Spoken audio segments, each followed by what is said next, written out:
Hey guys, my name is Bianca, and my story might be different from what you usually hear. Since I was a child, my grandma and I had a very special relationship. I spent my weekends at her place, and wished I could stay there during the weekdays as well. She was full of life, and very enthusiastic about everything. She was really helpful whenever my parents needed anything. She brought us food, took care of me, got us groceries, and more. She even teased Mom to have another baby so she could sew more warm clothing for us. I always looked forward to spending time with my grandma. One summer break, after not seeing her for some time because of exams and other school activities, I was excited to finally visit her. I hit the road back home from school to go pack up my stuff, but this time something was up. My mom looked really worried, and it seemed Dad was telling her to calm down. "What's wrong, Mom?" I asked. "It's your grandma," Mom replied. "She has been ill, but it's getting worse, and we may have to keep her in a nursing home because, unfortunately, your dad and I aren't available to take care of her and give her the care she needs and deserves."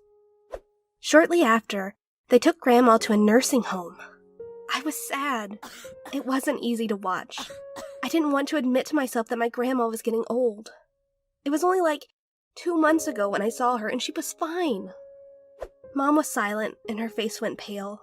I was shocked myself, but then my father hugged me and assured me that Grandma will be all right. I wanted to know what was wrong with her and to help her like she always helped us. I didn't want her to feel alone. All I could do in that moment was run to my room and pray for her. We went to see Grandma at the nursing home, and she didn't look happy at all. She was blue and somewhat quiet. For a moment, she didn't remember who Dad was. When she saw Dad, she muttered, "Jerry, is that you? Thank you for coming to see me, Jerry. I missed you." Jerry was my grandpa, Dad's dad. He died 2 years ago. Grandma's health was deteriorating, and that was scary to me. Things only got worse and worse with Grandma. The nursing home became too costly for my parents to handle, and she wasn't happy there. So, they decided to bring Grandma to stay with us and hire a nurse to check on her every now and then. I was excited that Grandma would be around more. At least she would be around people she loves and people who love her. I looked forward to her stories and funny sarcasm. I looked forward to sewing mufflers and scarves with her, but my excitement and expectations were short-lived. My grandma was really ill, and she needed a lot of help to do anything. She found it hard to walk, to use the restroom, and sometimes she would spill food all over herself when she ate. It was not an easy time. I did my best to help her with every little thing. I put her to bed sometimes, did all her laundry, and even read her a book whenever she felt really bored. I was very patient with Grandma, but my mom seemed to be losing hers. She snapped and said really nasty things whenever Grandma spilled water or complained about anything. One evening, Grandma was having dinner at the table just before she took her meds. Mom was waiting for her so she could clear the dishes. "Ma, would you hurry up a bit? It's getting late," Mom said. I think she was going to bed. Grandma tried to hurry, but she spilled her soup all over the table, the carpet, and herself. It got Mom so irritated that she blurted, "OMG, are you kidding me? Do you want me to feed you? I'm tired. We are all tired. We spend all our life savings on your health bills. When will this end? I wish we left you at the nursing home." I stood at the corner, cold. I felt terrible. I watched as my angry mom wiped the soup off Grandma and stormed out of the house. How could Mom speak to her like that? Why was she so mean? Grandma was helpless. I sat with Grandma, attempting to cheer her up. I told her everything would be okay. But deep inside, I was very upset with my mom. This was the first of many other mean things my mom did. My mom seemed irritated with Grandma's presence. She was spiteful in the way she treated her. And that's when I started to feel the same way about my mom. School session was about to resume, and I was afraid to leave Mom with Grandma, but I was forced to. I had put my stuff in the trunk of the car, ready to leave for school, when I heard Mom and Dad arguing loudly and angrily. I rushed upstairs and heard their argument. Mom wanted the nurse to go pick Grandma's medical supplies as they dropped me off, but Dad wasn't having it. He said it wasn't wise to leave her all alone, all by herself, no matter how long.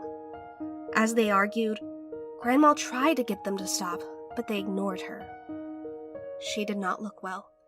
I went up to her to ask if she needed a glass of water. Nobody realized Grandma was struggling until she slumped. They immediately rushed her to the hospital, but they got there too late. We were told that she had a stroke. We lost Grandma that day, and I couldn't stop blaming my mom. She was the main reason Grandma died. If only she listened to Dad that day. If only she was more kind and understanding. After my grandma died, my relationship with my mother totally changed. I couldn't look at her anymore. I didn't want to do things for her, and I didn't want to spend time with her. She started to disgust me. I would spend most of my time at school and in my room. Thanksgiving came, and I didn't want to help Mom, so I avoided her most of it until it was time to serve guests. My mom knew things changed between us, and I could see how hard she was trying to get things back to normal. She made my bed, cooked my favorite meals, and offered to take me places I like. I wasn't going to fall for her shady attempts to fool me. I knew the kind of person she was, and no act could convince me otherwise. One day, I walked into the kitchen and saw her struggling with the blender. "Hey, Bee, would you turn that switch off for me?" she said. She was asking for my help, which she obviously didn't deserve. "Why don't you get a nurse to turn it off?" I said. Mom stared at me wide-eyed. "What did you say?" I turned the blender off and said, "If only you turned off your meanness, Grandma would still be alive." That moment, Mom slapped me hard. I didn't see it coming. I stood there and wished I could do the same. I wished I could give her a beating for how mean she was to Grandma. I wished I could scream at her just like she screamed at Grandma all the time she was helpless. I was about to leave the kitchen when my mother said, "Bianca, wait." I turned to look at her. She was crying. She said that she feels a lot of guilt and she's been trying to ignore that feeling since Grandma died, but she couldn't. She said that when she was my age, she grew up with a mother that treated her grandma with brutality, and she promised herself she'd never be like her mother. She forgot that promise, and it never really hit her how awful she was until Grandma died. I stood there thinking, Grandma didn't deserve what Mom did to her, but if I do the same, am I any different? I was slowly turning into my mom, becoming spiteful and losing patience. I didn't want to be like that. I didn't want to be a second version of her. I looked at Mom across the kitchen and smirked. I knew we had to have a conversation about everything, and at some point, I want to forgive her. I am sure my beautiful, loving grandma would have wanted that.